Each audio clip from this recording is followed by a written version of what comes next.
पूर्व प्रबंधक स्वर्गीय प्रेम नारायण श्रीवास्तव जी की प्रतिमा के अनावरण एवं राम गरीबलाल सभागार के लोकार्पण कार्यक्रम में मंच पर उपस्थित नेशनल एजुकेशनल सोसाइटी के अध्यक्ष सम्मानित श्री शिवनारायण श्रीवास्तव जी, महात्मा गांधी पीजी कॉलेज के अध्यक्ष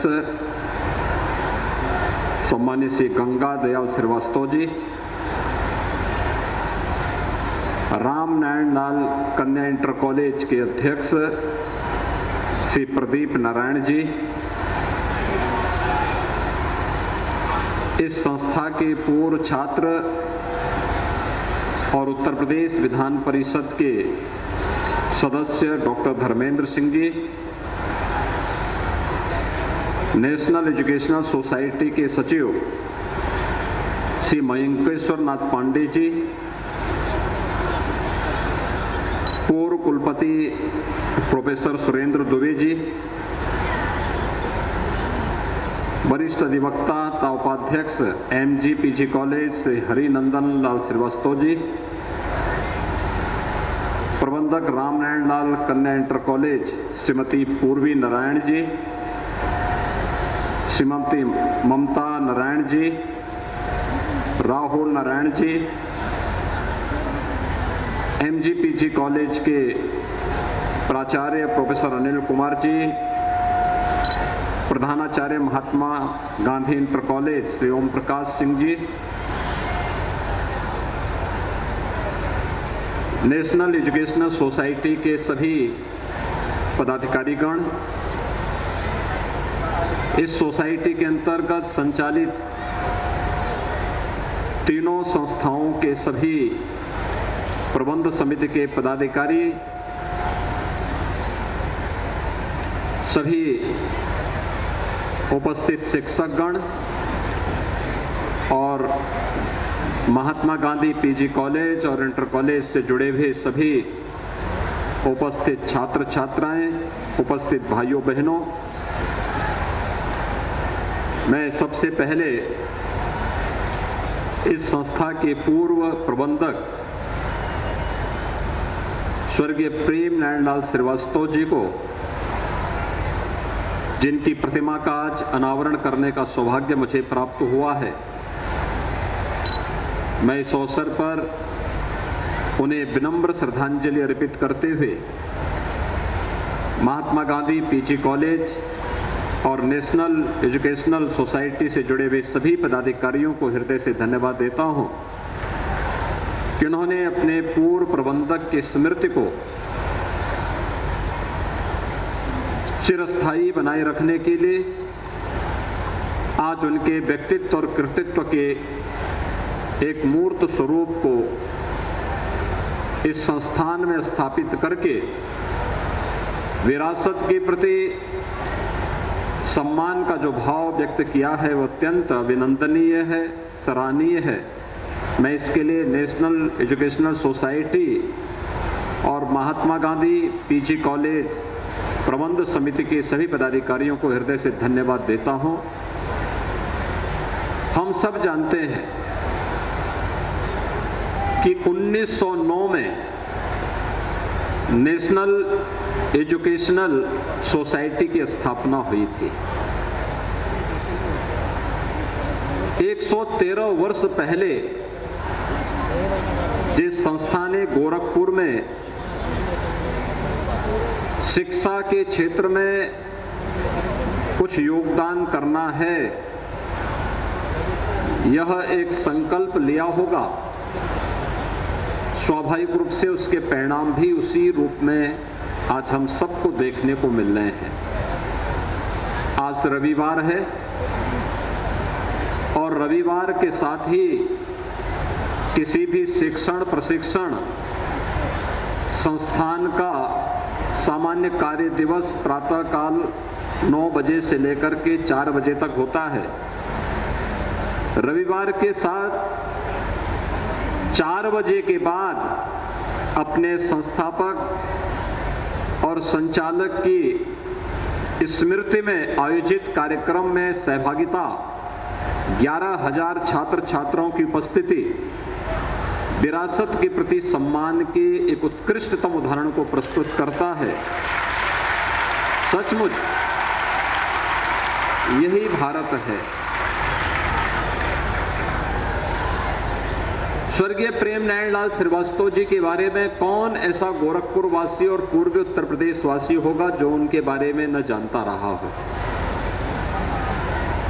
अपनी सहजता, अपनी सहृदयता और सरलता के कारण जिससे भी प्रेम बाबू का संपर्क और संवाद होता था वह उनका हो जाता था। कितना उनके मन में आत्मीयता का भाव होता था। और यही कारण रहा है कि महात्मा गांधी इंटर कॉलेज रहा हो या डिग्री कॉलेज, रामनारायण लाल इंटर कॉलेज, बालिका इंटर कॉलेज हो, या फिर यहां पर अधिवक्ताओं के बीच में कार्य करते हुए अंतिम पायदान पर बैठे हुए व्यक्ति को न्याय दिलाने के लिए किए गए उनके प्रयास, गोरखपुर के विभिन्न सामाजिक और सांस्कृतिक संगठनों के साथ उनका जुड़ाव एक अलग ही व्यक्तित्व स्वर्गीय प्रेम बाबू का हम सबके सामने प्रस्तुत करता रहा है। आज वे हमारे बीच में नहीं, लेकिन उनका सहृदयतापूर्ण व्यवहार, आत्मीयतापूर्ण जो व्यवहार था वह आज भी हर व्यक्ति को प्रेरित करता है, एक नई दिशा देता है। और महात्मा गांधी पीजी कॉलेज की उन्नति, नेशनल एजुकेशनल सोसाइटी की प्रगति के पीछे भी स्वर्गीय प्रेम बाबू का वह परिश्रम और पुरुषार्थ था कि जिसके पास भी वे गए सहजता के साथ उसे अपना बना लिए। और देखते ही देखते यह एक प्रतिष्ठित संस्थान पूर्वी उत्तर प्रदेश का बन करके इसने शिक्षा के क्षेत्र में अभिनंदनीय कार्य किया और निरंतर आज भी अपने संस्थापकों की भावनाओं के अनुरूप यह संस्थान कार्य कर रहा है। यह अत्यंत अभिनंदनीय है। हम सब जानते हैं कि वर्तमान की सदी के सबसे बड़े महामारी का सामना भी हाल ही में हम लोगों ने किया है। कोरोना जैसी महामारी के दौरान आपने देखा होगा पूरी दुनिया पस्त थी।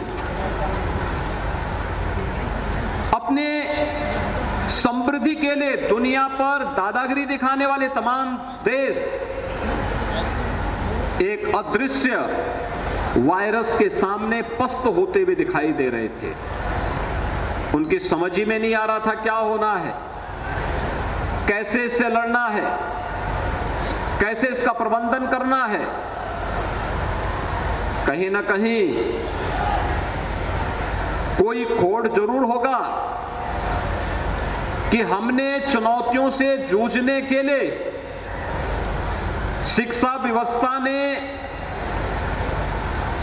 हमारे युवाओं को या ऐसी पीढ़ी को तैयार करने में कहां कोई कमी रह गई हो कि कोरोना के सामने दुनिया पस्त थी, लेकिन दुनिया के सामने भारत अपने आप में एक उदाहरण भी प्रस्तुत कर रहा था।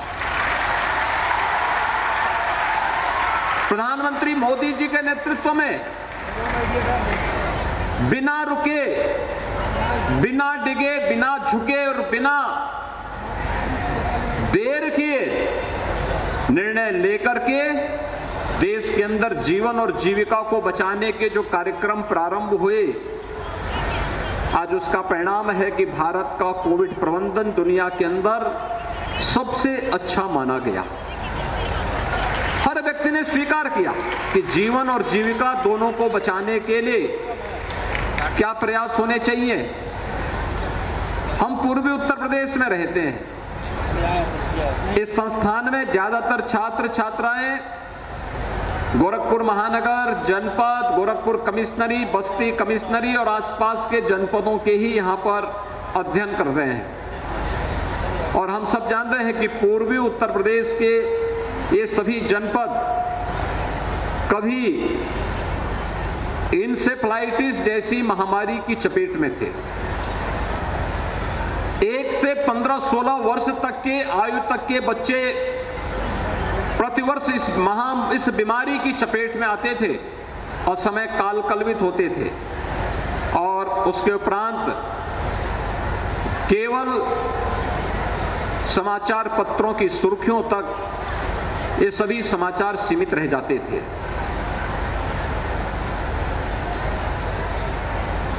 इंसेफ्लाइटिस के उपचार के लिए क्या कुछ किया जाना चाहिए? गोरखपुर के एक सांसद के रूप में सड़क से संसद तक हम लोग अनवरत इस लड़ाई को लड़ते थे, लेकिन इंसेफ्लाइटिस का वैक्सीन जापान में 1905-6 में बन गया था और भारत तक पहुंचने में उस वैक्सीन को 100 साल लगे। 100 साल। कोरोना महामारी में आपने देखा होगा कि कोरोना महामारी आने के 9 महीने के अंदर एक नहीं 2 वैक्सीन भारत के नागरिकों के लिए प्रधानमंत्री मोदी जी ने भारत के नागरिकों को उपलब्ध करवा दिए। और अब तक कोरोना वैक्सीन के 200 करोड़ डोजेस फ्री में भी लगाई जा चुके हैं। यानी यह सरकारों की इच्छा शक्ति जो इस बात को प्रदर्शित करती है कि तकनीक हो तो तकनीक का उपयोग हम लोग कल्याण के लिए कर सकते हैं, लेकिन हम तकनीक में कैद होकर के नहीं रह जाएंगे। आर्टिफिशियल इंटेलिजेंस आज की आवश्यकता है, लेकिन आर्टिफिशियल इंटेलिजेंस के साथ ही ह्यूमन इंटेलिजेंस भी उतना ही महत्वपूर्ण है, उसको हम नजरअंदाज नहीं कर सकते। तकनीक आज की आवश्यकता है, लेकिन तकनीक में कैद होकर के हम अपनी आत्मा को गिरवी नहीं रख सकते। तकनीक का उपयोग तब जब मनुष्य अधिकाधिक संवेदनशील भी बने। और कोरोना वैक्सीन यह सरकार की संवेदनशीलता का ही परिचायक है कि जनता के प्रति अपनी जवाबदेही और संवेदनशीलता को प्रदर्शित करते हुए समय पर वैक्सीन, समय पे उपचार, समय पे टेस्ट और समय पर हर गरीब के लिए फ्री में राशन की सुविधा, यह सरकार की प्राथमिकता का हिस्सा था और सरकार ने इस कार्यक्रम को सफलतापूर्वक आगे बढ़ाने का काम किया। जब दुनिया कोरोना महामारी में पस्त थी, तब भारत अपने आप को दुनिया के अंदर एक बार फिर से शिक्षा के क्षेत्र में विश्व गुरु के रूप में स्थापित करने के उन संकल्पों के साथ आगे बढ़ रहा था। ये संकल्प जो राष्ट्रीय शिक्षा नीति के माध्यम से प्रधानमंत्री मोदी जी ने देश के सामने रखा है, और मैं धन्यवाद दूंगा कि आज यहां पर नेशनल एजुकेशनल सोसाइटी ने अपनी संस्थाओं में रिटायर्ड शिक्षकों को मेंटर के रूप में स्थापित करने के लिए जो एक अभिनव प्रयोग प्रारंभ किया है। रिटायर्ड शिक्षक संस्थान में आएंगे, वहां पर रह करके वे इन सभी कार्यक्रमों के साथ जुड़ेंगे और कार्यक्रमों के साथ जुड़ने के साथ साथ न केवल अपने अनुभव का बल्कि नैतिक रूप से इन बच्चों को समाज और राष्ट्र के प्रति उनके उत्तरदायित्वों के साथ जोड़ने का कार्य करेंगे, बल्कि उन्हें एक योग्य नागरिक के रूप में किन कर्तव्यों का पालन करना है इसके बारे में भी उन्हें आगे बढ़ने के लिए प्रेरित करेंगे। एक अभिनव प्रयोग है। मैं नेशनल एजुकेशनल सोसाइटी को इसके लिए हृदय से धन्यवाद देता हूं। भाइयों बहनों, आज का ये समय हम सबको समय के अनुरूप आगे बढ़ने के लिए, सदैव सजग रखने के लिए प्रेरित कर रहा है। जो भी समय की इस गति को नहीं समझ पाएगा वह बहुत पीछे छूट जाएगा। समय की तेज गति के साथ हमें अपने आप को जोड़ना होगा, हमें अपनी गति को आगे बढ़ाना पड़ेगा। आज की आवश्यकता क्या है? अगर हम समय के अनुरूप नहीं कर पाएंगे, निर्णय नहीं ले पाएंगे, उसके अनुरूप अगर हम अपने आप को तैयार नहीं कर पाएंगे, तो हम फिर कोसों दूर रह जाएंगे। हमसे समाज कई आगे निकल जाएगा और प्रतिस्पर्धा में अगर पिछड़ने का मतलब हम अपने आप को अकेले महसूस कर लेंगे। एकांगीपन जीवन का हिस्सा नहीं हो सकता। हमें एक समय के अनुरूप अपने आप को तैयार करना होगा और समय के अनुरूप तैयार करने के लिए आज की आवश्यकता क्या है? सरकार ने इस संबंध में बहुत सारे निर्णय लिए और मैं अक्सर जब किसी शिक्षण संस्थान में जाता हूं कुछ मुद्दों पर जरूर बात करता हूं। एक, आखिर हमारी शिक्षण प्रशिक्षण संस्थाएं समाज से और सरकार की नीतियों से निरपेक्ष क्यों हो गई? जिस समाज ने हमें जीने के लिए उचित माहौल दिया है, क्या उस समाज के प्रति हमारा कोई दायित्व नहीं है? हर व्यक्ति का दायित्व है। हमारे निर्माण में केवल मेरी व्यक्तिगत मेहनत ही या मेरे परिवार की मेहनत ही सहायक नहीं है, इसमें पूरे समाज का कंट्रीब्यूशन है, हर एक का योगदान है, तब एक व्यक्तित्व का निर्माण होता है और फिर वह लोक कल्याण, राष्ट्र कल्याण के लिए अपने आप को समर्पित कर पाता है। समाज के प्रति उन उत्तरदायित्वों को समझने का प्रयास एक छात्र जब आगे बढ़ता है, योग्य नागरिक के रूप में अपनी उपस्थिति दर्ज करने के लिए आगे बढ़ता है, उनके माता पिता, उनके शिक्षक का योगदान होगा, लेकिन साथ साथ समाज का भी उस पर एक ऋण है। उस ऋण से वो अपने आप को अलग नहीं कर सकता और इसलिए समाज के प्रति अपने उत्तरदायित्वों को समझना।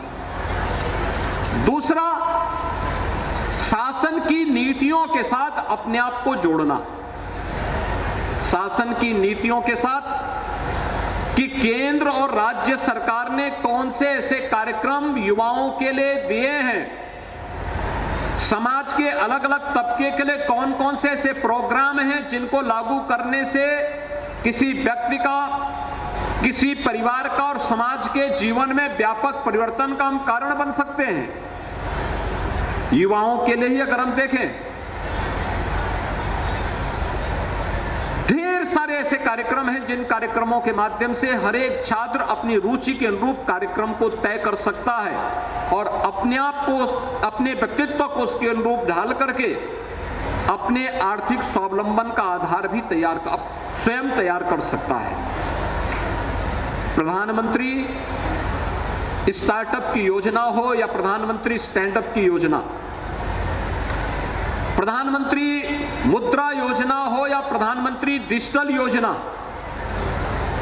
उत्तर प्रदेश के अंदर मुख्यमंत्री कन्या सुमंगला योजना हो या फिर प्रदेश के अंदर वन डिस्ट्रिक्ट वन प्रोडक्ट की अभिनव योजना, विश्वकर्मा श्रम सम्मान की योजना हो या वे तमाम प्रकार की योजनाएं जो युवाओं को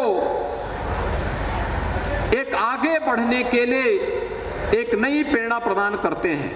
मुख्यमंत्री अभ्युदय की योजना, स्वामी विवेकानंद तकनीकी सशक्तिकरण की योजना और भी अन्य अनेक योजनाएं हैं जिन योजनाओं की जानकारी हर छात्र छात्रा के पास अगर रहेगी तो वह अपने आप को, अगर कहीं उसे लगता है कि उसे स्वयं अपने पैरों पर आर्थिक रूप से खड़ा होकर के स्वावलंबन की ओर अग्रसर होना है, तो ये सभी योजनाएं उसके लिए अत्यंत सहायक हो सकती हैं। लेकिन अक्सर होता क्या है कि हमारी शिक्षण प्रशिक्षण संस्थाएं इन सब से अपने आप को दूर कर लेती हैं। और अंततः वह छात्र छात्रा उससे वंचित रह जाता है। अपनी डिग्री लेने के बाद वह भटकता है, मुझे अब क्या करना है। यह प्रशिक्षण हमें उसकी डिग्री, डिप्लोमा या सर्टिफिकेट के दौरान ही उपलब्ध कराना पड़ेगा और राष्ट्रीय शिक्षा नीति इसके लिए एक आपको उचित मंच प्रदान कर रहा है। एक साथ आपको इस सुविधा होगी कि आप अपनी शिक्षा के साथ साथ स्वरोजगार के लिए भी उस प्रकार के मंच को उपलब्ध करा सकते हैं और उस प्रकार का रास्ता चिन्हित कर सकते हैं जिसमें माँ बाप के ऊपर ही आश्रित होने की बजाय हर छात्र और छात्रा स्वयं में अपने आप को सक्षम और तकनीक से युक्त भी बना सकता है। सरकार ने इसी दिशा से अपने एक कार्यक्रम को आगे बढ़ाया है, अभ्युदय कोचिंग की सुविधा। मुझे याद है कोरोना कालखंड में जब उत्तर प्रदेश के हजारों युवा अन्य प्रदेशों में फंस गए थे, कोचिंग लेने के लिए गए, यहां लॉकडाउन की घोषणा हो गई। अब परिवार में इस बात की चिंता हो गई कि वो बच्चे आएंगे कैसे। मैंने संबंधित राज्य सरकारों से बातचीत की, वे तैयार नहीं थे। फिर मैंने उनसे कहा कि ठीक है, अगर आप सहयोग नहीं कर सकते हैं तो मैं अपनी बसेज भेज रहा हूं, आप हमारी बसेज को रोकेंगे नहीं। और फिर मुझे उत्तर प्रदेश से एक साथ 500 बसेज भेजनी पड़ी थी उन राज्यों में और वहां से उन बच्चों को सुरक्षित लेके आना पड़ा था। परिवारों को राहत महसूस हुई थी, लेकिन एक चैलेंज हम सबके सामने था कि बच्चे, कोई नीट की तैयारी करने के लिए गया है, कोई आईआईटी जेईई की तैयारी करने के लिए गया है, कोई एनडीए की तैयारी के लिए वहां कोचिंग ले रहा था, कोई राज्य के पीसीएस की सर्विस के लिए और कोई यूपीएससी की सर्विस के लिए वहां पर अपनी तैयारी करने के लिए गया था। अलग अलग क्षेत्र के कोई बैंकिंग पीओ के लिए गया था। इस सुविधा को हम उत्तर प्रदेश के अंदर उपलब्ध करवा लें और इसमें कोरोना जैसी महामारी के दौरान भी हम इसको उपलब्ध करवाएंगे। जब इस पर कार्यवाही प्रारंभ हुई तो उसी क्रम में सरकार ने तय किया कि हम मुख्यमंत्री अभ्युदय कोचिंग की योजना शुरू करेंगे जो निःशुल्क होगी हर छात्र के लिए, हर छात्रा के लिए, और इसमें दोनों सुविधाएं हम देंगे। एक, कोचिंग के साथ जुड़ेंगे वे लोग जिन्होंने स्वयं इस फील्ड में सफलता प्राप्त की है, और दूसरा, इस फील्ड में सफलता प्राप्त करने के साथ ही इसे हम फिजिकली भी देंगे और वर्चुअली भी व्यवस्था देंगे। आज आप देख रहे होंगे लाखों युवा उत्तर प्रदेश की अभ्युदय कोचिंग की सुविधा के साथ जुड़े हुए हैं और जो आर्थिक रूप से कमजोर बच्चे हैं उन्हें हम लोग प्रदेश के अंदर टैबलेट भी उपलब्ध करवाने का कार्य कर रहे हैं। दूसरा, उत्तर प्रदेश इस बात के लिए गौरव की अनुभूति कर सकता है कि उत्तर प्रदेश ने सबसे बड़ी आबादी का राज्य होने के साथ ही सबसे ऊर्जावान और प्रतिभावान युवा भी उत्तर प्रदेश के पास है और मुझे उत्तर प्रदेश के अपने युवाओं पर गौरव की अनुभूति होती है। देश के अंदर कहीं मैं जाता हूं,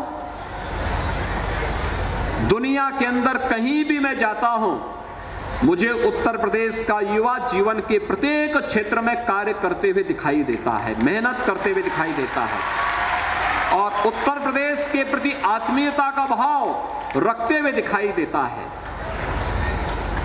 जब भी मैंने उससे आह्वान किया यूपी के बारे में, वह बढ़ चढ़ करके आगे आकर के उत्तर प्रदेश के विकास के लिए अपना योगदान देने के लिए उत्सुक दिखाई देता है।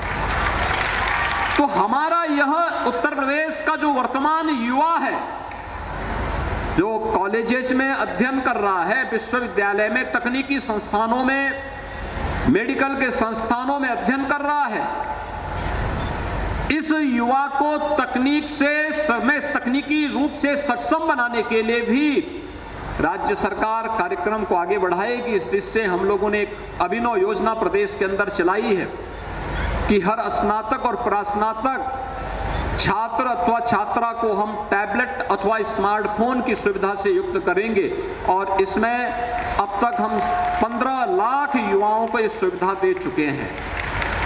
आगामी 5 वर्ष में 2 करोड़ युवाओं को इस सुविधा से जोड़ने के कार्यक्रम के साथ सरकार वर्तमान में कार्य कर रही है। इन्फोसिस जैसी संस्थाओं को हमने इसके साथ जोड़ा है कि वो प्रोग्राम दें। आप एक साथ अपने कॉलेज में बैठ करके, अपने घर में बैठ करके, दुनिया के किसी भी लाइब्रेरी में किसी भी विषय से संबंधित कौन सा पाठ्यक्रम वहां पे संचालित हो रहा है, इसको देख सकते हैं और उससे अपना ज्ञानार्जन भी कर सकते हैं। ये सुविधा राज्य सरकार आपको उपलब्ध करवाने के कार्यक्रम के साथ जुड़ने जा रही है और ये कार्यक्रम तेजी के साथ आगे बढ़ रहा है। मैं अपने सभी युवाओं से कहना चाहूंगा, हम समय के अनुरूप अपने आप को तैयार करें और ये हमारा सौभाग्य है कि महात्मा गांधी पीजी कॉलेज की स्थापना हुई थी 1969 में, जब ये देश राष्ट्रपिता महात्मा गांधी जी की जन्म शताब्दी महोत्सव को पूरे हर्षोल्लास के साथ आयोजित कर रहा था। 1969 और 1969 में महात्मा गांधी पीजी कॉलेज की स्थापना होती है।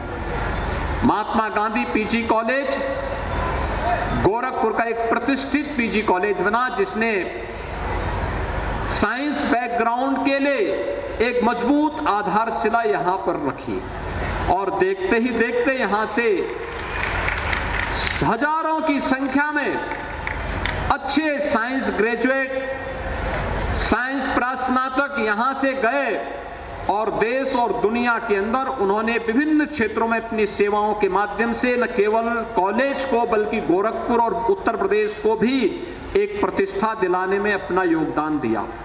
और यह वर्ष हम सब के लिए सौभाग्यशाली है कि देश अपनी आजादी का अमृत महोत्सव मना रहा है।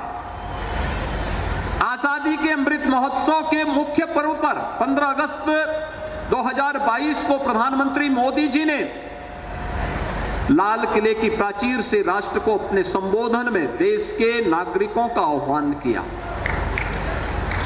आह्वान इस बात को लेकर करते हुए उन्होंने पंच प्रण के साथ देश को जोड़ने के लिए कहा कि पंच प्रण हमारे संकल्प के हिस्से होने चाहिए। ये पंच प्रण इस बात को लेकर के कि जब देश अपनी आजादी का शताब्दी वर्ष मना रहा होगा, उस समय हमें कैसा भारत चाहिए, कैसा भारत चाहिए। एक सक्षम और समर्थ भारत चाहिए। दुनिया के अंदर आर्थिक महाशक्ति के रूप में उभरा हुआ भारत चाहिए। एक ऐसा भारत चाहिए जो दुनिया को नेतृत्व देते हुए दिखाई देना चाहिए, जो दुनिया के पीछे भागने वाला नहीं, जिसके पीछे दुनिया भागती हुई दिखाई दे। इस प्रकार का भारत हमें चाहिए और प्रधानमंत्री मोदी जी के संकल्प के साथ जुड़ने के लिए आज हमारा युवा अगर खड़ा हो जाए, समाज जीवन का प्रत्येक व्यक्ति खड़ा हो जाए, हम विकसित भारत का निर्माण करेंगे, एक सक्षम और समर्थ भारत का निर्माण करेंगे। ये केवल सरकार का दायित्व नहीं, हर भारतवासी की जिम्मेदारी बनती है। अपने अपने क्षेत्र में अपने अपने कर्तव्यों का पालन करना ही हमारा राष्ट्रीय कर्तव्य है और इस दिशा में हमारा प्रयास अगर आगे बढ़ता है तो ये नए भारत की नई तस्वीर हम सबके सामने प्रस्तुत करता है। हमें अपनी विरासत पर गौरव की अनुभूति होनी चाहिए। राम गरीबलाल जी ने 1909 में 12-15 एकड़ लैंड गोरखपुर महानगर के बीच में दी, तब नेशनल एजुकेशनल सोसाइटी की स्थापना होती है। 1909, कल्पना करिए, देश गुलामी की बेड़ियों से जकड़ा हुआ था, आजादी की सुगबुगाहट चल रही थी। 1909 में नेशनल एजुकेशनल सोसाइटी की स्थापना होती है। उसके 12-13 वर्ष के बाद 1922 में चोरी चोरा की ऐतिहासिक घटना घटित होती है। 1942 में डोहरिया की घटना घटित होती है और 1947 में देश आजाद होता है। आप देख सकते हैं कड़ियां कैसे जुड़ती हैं।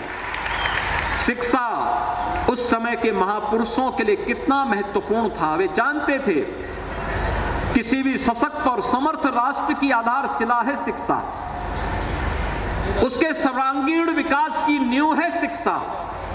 शिक्षा के बगैर हम कुछ नहीं कर सकते और उस दिशा से सक्षम बनाने के लिए गोरखपुर और आसपास के सभी छात्र छात्राओं को यहां पर उत्तम शिक्षा प्राप्त हो सके, नेशनल एजुकेशनल सोसाइटी की स्थापना होती है। और नेशनल एजुकेशनल सोसाइटी विगत 113 वर्षों से निरंतर अपने संस्थापकों के मार्गदर्शन में और अपने संचालकों के मार्गदर्शन और नेतृत्व में आज जीवन के शिक्षा के प्रत्येक क्षेत्र में एक नई प्रतिष्ठा के साथ आगे बढ़ता हुआ आज यहाँ पर न केवल अपने संस्थापक स्वर्गीय राम गरीबलाल जी की स्मृति को तरोताजा बनाए रखने के लिए एक नए सेंटर को जब राष्ट्रीय शिक्षा नीति घोषित होती है तो उस महापुरुष के नाम पर एक केंद्र यहाँ पर संचालित होने लगता है। और साथ साथ जिन्होंने 50 वर्षों तक इस संस्थान को नेतृत्व, एक यशस्वी नेतृत्व दिया, एक नई ऊंचाइयां दी, स्वर्गीय प्रेम बाबू की मूर्ति की स्थापना का कार्यक्रम उनकी स्मृतियों को तरोताजा करते हुए इस संस्थान को एक नई ऊंचाइयों तक पहुंचाने का कार्य करेगा, इसमें कोई संदेह नहीं होना चाहिए। आज के इस अवसर पर मैं यहाँ पर नेशनल एजुकेशनल सोसाइटी ने जो प्रस्ताव मेरे सामने रखे हैं वे उचित प्रस्ताव मुझे दे देंगे तो हम लोग उस पर अवश्य कार्रवाई करेंगे। मैं आज के इस अवसर पर एक बार फिर से स्वर्गीय प्रेम बाबू की स्मृतियों को नमन करते हुए उन्होंने जीवन के प्रत्येक क्षेत्र में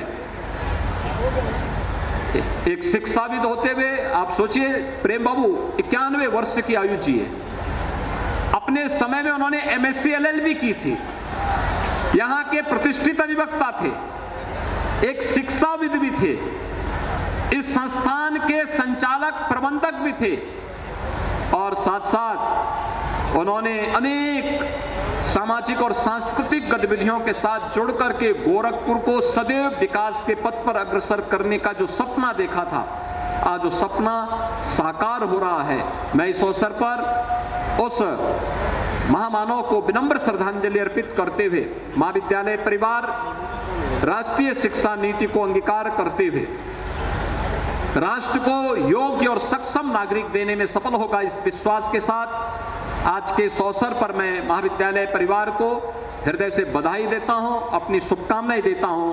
धन्यवाद। जय हिंद। अपने स्थान पे खड़े होकर हमारे यशस्वी मुख्यमंत्री का जोरदार करतल ध्वनि से सम्मान करें और तेज ताली बजनी चाहिए। बहुत बहुत धन्यवाद। आप सभी लोग बैठ जाएं अपने स्थान पे। और अब जैसा परम पूज्य महाराज जी ने कहा कि पूर्वांचल प्रतिभाओं से भरा है। 2018 में जब मेरी बेटी न्यूयॉर्क यूनिवर्सिटी से कंस्ट्रक्शन मैनेजमेंट की पढ़ाई करके वहां प्राप्त नौकरी को छोड़कर भारत लौटी, उस समय हमारे यशस्वी मुख्यमंत्री योगी जी ने यूपी में स्टार्टअप के लिए नई योजना शुरू की और वह योजना स्ट्रक्चर इको प्राइवेट लिमिटेड बनी और महाराज जी ने लखनऊ में जो आयोजन किया था उसमें श्रुति ने भाग लिया। श्रुति वर्तमान में कंप्रेस एग्रो फाइबर, पराली, पुआल, धान की भूसी और बगास से बोर्ड बना रही है और सारी दुनिया पर्यावरण के दृष्टिकोण से महत्वपूर्ण इस उत्पाद का सम्मान कर रही है। हम अपने यशस्वी मुख्यमंत्री को विद्यालय परिवार की ओर से उसी बोर्ड पर 3D पेंटिंग श्रुति ने करवाई है। स्ट्रक्चर इको के उस बोर्ड पर 6x4 की महाराज जी की ही प्रतिमा हम महाराज जी को अर्पित कर रहे हैं। मैं आमंत्रित करूंगा श्री शिव नारायण जी को, जो सोसाइटी के अध्यक्ष हैं, और पूर्वी जी को, जो स्ट्रक्चर इको की को फाउंडर हैं, वो प्रतिमा सामने लाई जाए और महाराज जी से स्पर्श कराकर उन्हें समर्पित किया जाए। और आगे लेके आए, सीधे कर लें।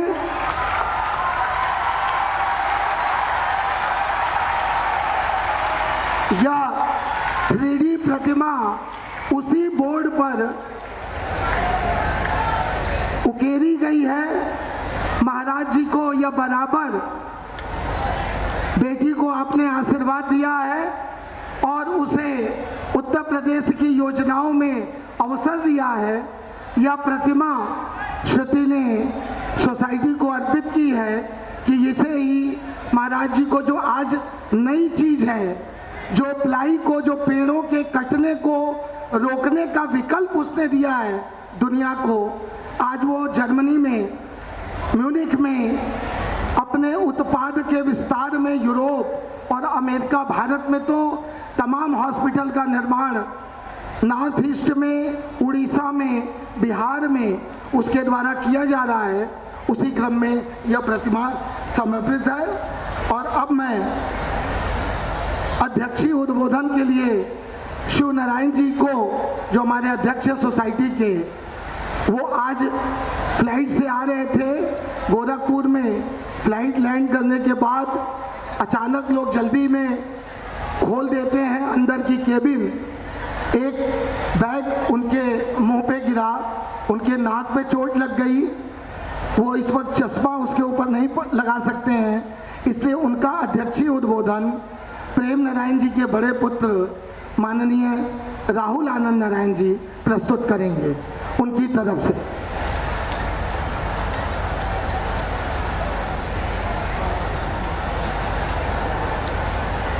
आदरणीय योगी आदित्यनाथ जी, आदरणीय मंचस्थ पदाधिकारीगण, नगर बंधु, पत्रकार बंधु, शिक्षक और कर्मचारीगण और प्यारे छात्र छात्राओं, बच्चों, सन 1909 में नेशनल एजुकेशनल सोसाइटी की संस्थापना रामगरीब लाल जी ने की थी और उनके साथ उनके कुछ मित्रों ने। ये एक पवित्र सामाजिक कार्य था। इसकी संस्थापना पूर्वांचल के विद्यार्थियों को आधुनिक और मूलपरक शिक्षा प्रदान करने के लिए हुई थी। तो 113 साल से ये पूरा कर रही है। विज्ञान के प्रसार में सन 1969 में महात्मा गांधी पीजी कॉलेज की स्थापना, जो पूर्वांचल का एकमात्र विज्ञान का विद्यालय था उस समय, उसकी समृद्ध विरासत को कायम रखने के लिए महात्मा गांधी इंटर कॉलेज के रामगरीब लाल सभागार का जीर्णोद्धार कराते हुए छात्रों से अनुरोध है अपने स्थान पे बैठ जाएं। सिर्फ 5 मिनट का कार्यक्रम हो रहा है। पीछे गाड़ियों का मूवमेंट प्रशासन के लोग थोड़ा सा रोक दें और प्लीज सभी बच्चे बैठ जाएं। सभी बच्चे बैठ जाएं, अनुशासन के साथ बैठ जाएं, अपने स्थान पे बैठ जाएं, बिल्कुल बैठ जाएं। 5 मिनट बाद हम लोग यहाँ से सभी लोग प्रस्थान करेंगे। महात्मा गांधी इंटर कॉलेज के रामगरीब लाल सभागार का जीर्णोद्धार कराते हुए जैसे नवीनीकरण कराया गया, उसी के साथ एक अभिनव प्रयोग जो सोसाइटी के विद्यार्थियों को प्रेरित करने के लिए, उन्हें नैतिक शिक्षा देने के लिए, जो आज वरिष्ठ शिक्षक नागरिक प्रेरक परिषद की स्थापना की गई है, जिसके भवन का आज लोकार्पण हुआ है।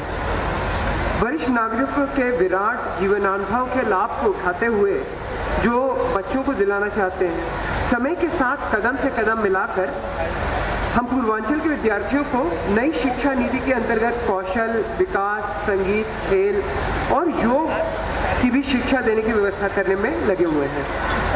रोजगार परक शिक्षा पर भी विशेष बल ध्यान दिया जाएगा। इसमें एक चीज में बोलना होगा कि 2020 में मुख्यमंत्री जी जब आए थे यहाँ कॉलेज में, तो पिताजी ने एक डिस्टेंस लर्निंग की भी बात की थी कि उससे और जगह के लोग अपने अनुभव और विकास के सीखे हुए चीज़ों को बालकों के साथ शेयर।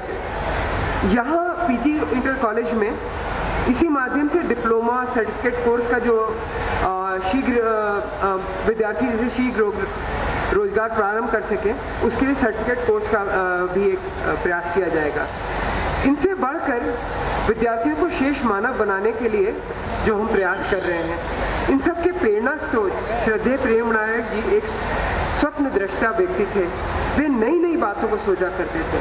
तो हमें विश्वास है पवित्र गोरक्षपीठ के आशीर्वाद के उनके स्वप्न को पूरा करने में हम समर्थ होंगे। इस तरह की नई नई कल्पनाओं के साथ विद्यालय का हमेशा आगे बढ़ाने की कोशिश रहेगी। इन तमाम व्यवस्थाओं के बीच में माननीय योगी जी ने इतना समय दिया है, इन सबके लिए हम बहुत आभारी हैं। और हमें आपके द्वारा शिक्षा के विषय में इन मूल परख विचार जो आपने अभी बताए, अभ्युदय के प्रोग्राम वगैरह के साथ, इन सब के आलोक में अग्रसर होने का हम प्रयास करेंगे। योगी जी बहुत बहुत धन्यवाद आप सब लोगों को भी।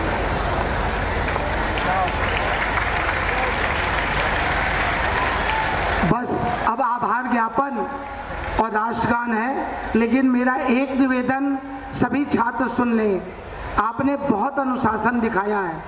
पहले मंच से महाराज जी का प्रस्थान होगा, कोई अतिथि कोई छात्रा पंडाल से बाहर नहीं निकलेंगे। फिर हमारे सभी अतिथि पंडाल से निकलकर अपने वाहन को लेकर अपने घर को जाएंगे। अतिथियों के जाने के 15 मिनट के बाद ही, क्योंकि 7-8 हज़ार बच्चे आप लोग जब साइकिल बाइक लेकर निकलेंगे तो यह पूरा बैंक रोड जाम होगा। तो इसलिए पहले अतिथियों को चले जाने दें, तब आप पंडाल से उठेंगे और अपनी अपनी साइकिलें और अपनी बाइक लेकर जाएंगे। आप यहीं पंडाल में बैठे रहेंगे। सभी शिक्षक ध्यान दें, अनुशासन के साथ बैठे रहेंगे, ये आपका वादा है। और अब मैं धन्यवाद ज्ञापन के लिए बुंदेलखंड विश्वविद्यालय के पूर्व कुलपति प्रोफेसर सुरेंद्र दुबे जी को, जो कि हमारे महात्मा गांधी इंटर कॉलेज प्रबंध समिति के उपाध्यक्ष हैं, उन्हें मैं आमंत्रित करता हूं कि वो अपना आभार ज्ञापन प्रस्तुत करें। प्रिय विद्यार्थियों, एक बार जरा जोरदार स्वर से भारत माता की, भारत माता की। शिवावतार महायोगी गुरु गोरक्षनाथ की इस तपभूत धरती पर पधारे सभी अतिथिगण के प्रति हार्दिक आभार।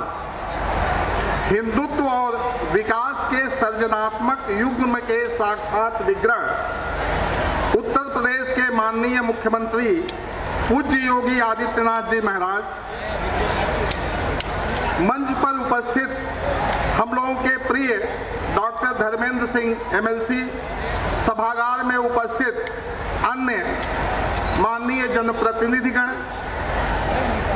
साहित्यकारों की राष्ट्रीय सर्वोच्च संस्था साहित्य अकादमी के पूर्व अध्यक्ष आदरणीय आचार्य विश्वनाथ प्रसाद तिवारी जी, जिला प्रशासन और पुलिस प्रशासन के अधिकारी और कर्मचारीगण, नेशनल एजुकेशनल सोसाइटी के अध्यक्ष, सदस्य, सभी शैक्षणिक संस्थानों के प्राचार्य, शिक्षक बंधुओं, कर्मचारीगण, मीडिया के आत्मीय बंधुओं, प्रिय छात्र छात्राओं एवं नगर के विभिन्न क्षेत्रों से पधारे नागरिकगण, विगत 2 पीढ़ी से महानगर ही नहीं अपितु संपूर्ण पूर्वांचल में शिक्षा की ज्योति जलाने वाले परिवार का एक उज्जवल नक्षत्र 30 मार्च 2020 को अस्त हो गया। लगभग आधी शताब्दी तक महानगर के विभिन्न संगठनों विश्वविद्यालय समेत शिक्षण संस्थानों, धार्मिक, सामाजिक, सांस्कृतिक संस्थानों को मार्गदर्शन करने वाले इस कर्णधार की जीवन यात्रा पूरी हो गई। ये कर्णधार थे स्वर्गीय प्रेम नारायण श्रीवास्तव जी। इनका गोरक्षपीठ से बड़ा पुराना नाता था। ब्रह्मलीन राष्ट्र संत महंत अवैधनाथ जी महाराज का आशीर्वाद आपको निरंतर मिलता रहा। कालांतर में स्वर्गीय प्रेम बाबू और उनके परिवार तथा उनकी संस्थाओं पर पूज्य महाराज जी की भी कृपा बनी रही है। पूज्यपाद के आशीर्वाद से इस शैक्षणिक संस्थाओं में अनेक निर्माण और सुधार कार्य हुए हैं। यहाँ योगी जी के बारे में, उनकी गुरु भक्ति के बारे में लगातार चर्चा होती रही है। मैं अपने एक व्यक्तिगत संस्मरण को आपकी कृपा पूर्ण अनुमति लेकर, क्योंकि हम ही दो लोग साक्षी थे, एक बात दोहराना चाहता हूँ। विवेकानंद और रामकृष्ण परमहंस के संबंधों को आप सब जानते हैं विद्यार्थियों। रामकृष्ण परमहंस के अंतिम दिनों में विवेकानंद जी ने जिस प्रकार उनकी सेवा की, शुश्रूषा की, उसकी चर्चा बार बार होती है। एक संस्मरण मेरे भी जानकारी में है, मेरे ध्यान में है, मैं आपसे अनुमति लेकर उसे कहना चाहता हूँ। ब्रह्मलीन महंत अवैधनाथ जी जब अपने अंतिम समय में अस्वस्थ होकर मेदांता में भर्ती थे, मैं उन्हें देखना चाहता था। मैंने महाराज जी को फोन किया, आपको स्मरण होगा, उस समय आप सांसद थे। आपने कहा दुबे जी रोज मैं 10 बजे वहां जाता हूं, आप आ जाइए, आईसीयू में मैं मिलवा दूंगा। जाने के बाद दोबारा मैंने फोन किया, एक आदमी को भेज करके आपने मुझे ऊपर बुलाया, आईसीयू में बुलवाया, और वहां जो दृश्य मैंने देखा, मुझे रामकृष्ण परमहंस और विवेकानंद की उस शुश्रूषा का स्मरण हो आया, मेरी आंखें भर गईं।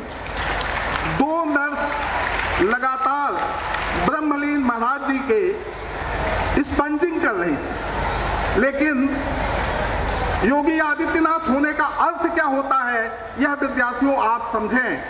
महाराज जी ने एक नर्स के हाथ से वह तौलिया ले करके और आदित्यनाथ जी के एक एक उंगलियों के बीच में रगड़ रगड़ करके हाथ और पैर की सफाई अपने हाथों से आप कर रहे थे। यह होता है योगी आदित्यनाथ होने का अर्थ। कहीं ये किसी संस्मरण में नहीं है, क्योंकि इसके 2 ही हम लोग साक्षी रहे हैं। और आज मैं सार्वजनिक करना चाहता हूं इस अनुभव को, जिसने मुझे अभिभूत कर दिया। स्वर्गीय प्रेम नारायण श्रीवास्तव जी का निधन एक वैश्विक दुष्काल के समय में हुआ। उस समय भी पूज्य महाराज जी का शोक संदेश उनके परिजनों को मिला था। आज जबकि स्थिति सामान्य हुई, कृतज्ञ सोसाइटी और उनके प्रियजन परिजन ने उनकी एक प्रतिमा लगवाने का निर्णय लिया। और जब इस निर्णय और सूचना तथा उसके अनावरण के लिए मंकेश्वर जी ने पूज्य महाराज जी से बात की, तो आपने अपनी तत्काल स्वीकृति प्रदान कर दी। इस अनुग्रह के लिए पूरा सोसाइटी परिवार, प्रेम बाबू के परिजन, प्रियजन आपके प्रति अपनी कृतज्ञता ज्ञापित करते हैं।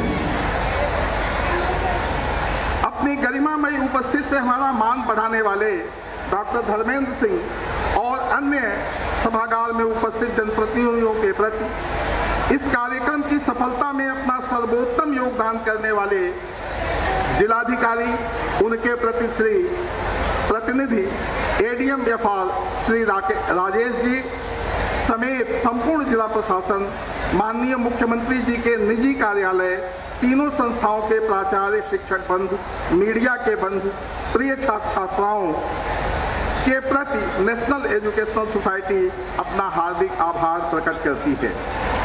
एक बार पुनः मैं व्यक्तिगत अपनी ओर से, आप सबकी ओर से, प्रेम नारायण श्रीवास्तव जी के परिजन, प्रियजन, नेशनल एजुकेशनल सोसाइटी के सभी शैक्षणिक परिवार की ओर से आप सभी उपस्थित जन के प्रति हार्दिक आभार प्रकट करता हूं। धन्यवाद। जय भारत।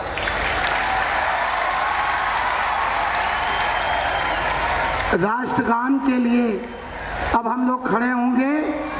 अनुशासन के साथ